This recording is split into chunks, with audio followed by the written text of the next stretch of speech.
അസ്സലാമു അലൈക്കും. നമസ്കാരം. പ്രിയ സുഹൃത്തുക്കളെ, നമ്മൾ കാലങ്ങളായിട്ട് പറഞ്ഞു വരുന്നതാണ്, നിങ്ങളൊരിക്കലും ഈ ജോബിന് വേണ്ടി ഒരു ക്യാഷ് കൊടുക്കേണ്ട ആവശ്യമില്ല എന്നുള്ളത്. അപ്പോൾ ഈ സഹോദരി എന്താ പറയുന്നുള്ളത് നിങ്ങൾ വന്നിട്ട് ഒന്ന് കേട്ടിട്ട് വരി, അപ്പോൾ നിങ്ങൾക്ക് മനസ്സിലാവും. ജോബ് ഓഫർ തരാം, നിങ്ങൾ ഇത്ര പൈസ അടച്ചാൽ നിങ്ങൾക്ക് അവിടെ വിസ കിട്ടുമെന്ന് പറഞ്ഞ പല ഓഫേഴ്സും നമുക്ക് കാണാൻ സാധിക്കും. പൈസ കൊടുത്തല്ലേ, ക്യാഷ് കൊടുത്ത് നമുക്കൊരു വിസയും നമുക്ക് സ്വന്തമാക്കാൻ സാധിക്കില്ല. ജോബ് ഓഫർ എന്ന് പറയുന്നത് ഓസ്ട്രേലിയയിൽ ലൈസൻസ്ഡ് ആയിട്ടുള്ള ഒരു employer when they agree to pay a certain amount of money as salary. ഇപ്പൊ ഇവിടെ ഇപ്പോഴത്തെ സാലറി എന്ന് പറയുന്നത് 73,150 ആണ്. ആ ഒരു സാലറി കൊടുക്കുന്ന എംപ്ലോയറിന് എംപ്ലോയ്മെന്റ് കോൺട്രാക്ട് കൊടുത്ത് ഒരു specific occupation department of home affairs പറയുന്ന ലിസ്റ്റിൽ നിന്ന് ഒരു സ്പെസിഫിക് ഒക്യുപ്പേഷൻ ഇല്ലാതെ ഓസ്ട്രേലിയയിലേക്ക് ജോബ് ഓഫർ വഴി മൈഗ്രേറ്റ് ചെയ്യാൻ സാധിക്കുന്നതില്ല. അപ്പൊ അങ്ങനെയല്ലാതെ ആദ്യം എത്ര മണി കൊടുക്കണമെന്ന് പറയുന്ന എല്ലാ ഓഫേഴ്സും ഫേക്ക് ആയിരിക്കും. അതിന്റെ ജെനുവിൻനെസ് നമുക്ക് ചെക്ക് ചെയ്യാനായിട്ട് ഈ എംപ്ലോയറിന്റെ ഡീറ്റെയിൽസ് ചോദിക്കാം. ഈ എംപ്ലോയർ ഓസ്ട്രേലിയയിൽ രജിസ്റ്റേർഡ് ആണോ എന്ന് നമുക്ക് അറിയാനായിട്ട് സാധിക്കും. സ്റ്റാൻഡേർഡ് ബിസിനസ് സ്പോൺസർഷിപ്പ് എന്നാണ് അറിയപ്പെടുന്നത്. അപ്പം അതുണ്ടോ എന്ന് നമുക്ക് ചോദിക്കാനായിട്ടും ഇതിനുള്ള പ്രോസസ്സിനുള്ള ഫീസ് എംപ്ലോയർ തന്നെ കൊടുക്കണമെന്ന് ഓസ്ട്രേലിയയിൽ നിർബന്ധമാണ്. കാൻഡിഡേറ്റിന് കൊടുക്കാനായിട്ട് സാധിക്കില്ല. അപ്പൊ അതുകൊണ്ട് തന്നെ ജോബ് ഓഫർ കിട്ടി അതുവഴി പെർമനന്റ് റെസിഡൻസിക്ക് പോകാം, ഇത്ര പൈസ അടച്ചാൽ എന്നുള്ള ഓഫറുകൾ എടുക്കാതിരിക്കാനായി പ്രത്യേകം ശ്രദ്ധ. അപ്പൊ നിങ്ങൾ കേട്ടല്ലോ, ഒരു വിദേശത്തുള്ള ജോലിക്കും ക്യാഷ് കൊടുത്തിട്ട് ഒരു ജോബും ഇല്ല എന്നുള്ളതാണ് വളരെ വ്യക്തമായിട്ട് പറയുന്നത്. ഇത് തന്നെ നമ്മൾ കാലങ്ങളായിട്ട് നമ്മുടെ ഗ്രൂപ്പിൽ പല ആളുകൾക്കും പറയുന്നത്. നിങ്ങൾക്ക് പൈസ കൊടുത്തിട്ടൊരു ജോബ് കിട്ടില്ല, അങ്ങനൊരു സംഭവം ഇല്ല. അത് പറ്റിക്കലാണ് 80%. വേറെ 20% എന്താണെന്ന് വെച്ച് കഴിഞ്ഞ് പറഞ്ഞാൽ, ഒരു വ്യക്തി വന്നിട്ട് ഓൾറെഡി ഒരു കമ്പനിയിൽ ജോബ് വേക്കൻസി ഉള്ളത് അറിഞ്ഞു കഴിഞ്ഞു പറഞ്ഞാൽ അയാൾക്ക് ആവശ്യമുണ്ട്. അപ്പോൾ ആ ഗ്യാപ്പിൽ നിന്നിട്ട് വേറൊരാളെ കൊണ്ടുപോയിട്ട് കൊടുത്തിട്ട് ഒരു അഡ്ജസ്റ്റ്മെൻറ്റിൽ നിങ്ങളുടെ നിന്ന് പൈസ വാങ്ങണം. ഇങ്ങനെ വേണമെങ്കിൽ നടക്കും. ബാക്കി എല്ലാം 80% തട്ടിപ്പാണ്. ഇപ്പോൾ എത്രയോ ആൾക്കാർ ഓസ്ട്രേലിയക്ക് പോകണം, അതുപോലെ തന്നെ കാനഡയ്ക്ക് പോകണം, UK പോകണം എന്നൊക്കെ പറഞ്ഞിട്ട് നാട്ടിലുള്ള ആൾക്കാരുടെ നിന്ന് 2.5 ലക്ഷം രൂപ, 3 ലക്ഷം രൂപ, 4 ലക്ഷം രൂപ വാങ്ങിയിട്ട് UAE കൊണ്ടുപോയിട്ട് ഇടുന്നുണ്ട്.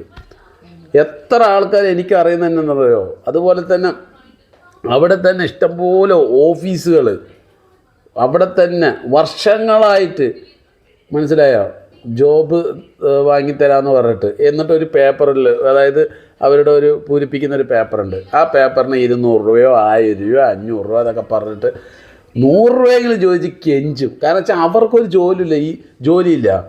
ഈ നെറ്റ്വർക്കിൽ ഒരാളെ 2 ആളെ ഉണ്ടാവുള്ളൂ. ബാക്കിയെല്ലാം ഈ പണിയെടുക്കുന്നവരെല്ലാം വിസിറ്റിൽ തന്നെ. കാരണം വെച്ച് കഴിഞ്ഞാൽ ഒരു ആഡ് കൊടുക്കും. അപ്പോൾ വിസിറ്റുള്ള ആൾക്കാരൊക്കെ അപേക്ഷിക്കും, അവർക്കെല്ലാം ജോലി കൊടുക്കും. എന്താ ജോലി?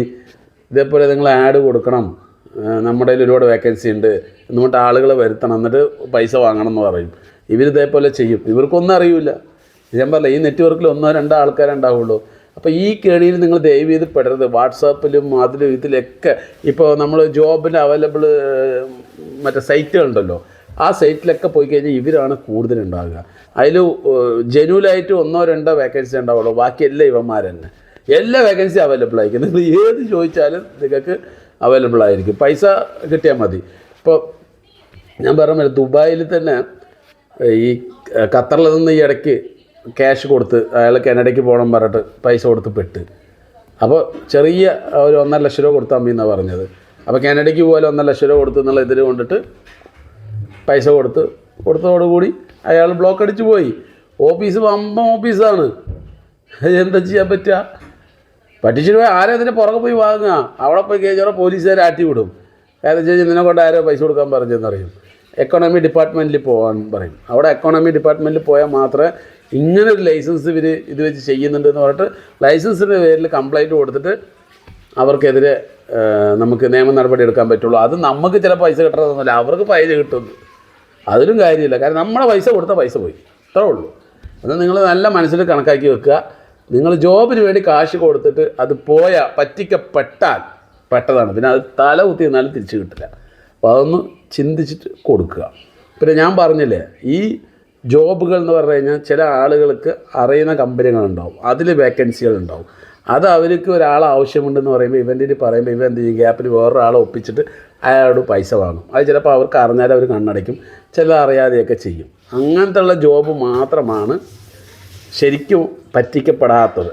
ബാക്കിയെല്ലാം 80% പറ്റിക്കലാണ്. അപ്പോൾ നിങ്ങൾ ഒരാൾക്ക് ജോബിൻ്റെ വേക്കൻസിയുമായി ബന്ധപ്പെട്ട് കാശ് കൊടുക്കുമ്പോൾ 100 വട്ടം ആലോചിച്ച് കാശ് കൊടുക്കുക, അല്ലെങ്കിൽ 100% നിങ്ങൾ പറ്റിക്കപ്പെടും. ഓക്കെ, അപ്പോൾ എല്ലാവർക്കും നല്ലൊരു ദിവസം നേരുന്നു.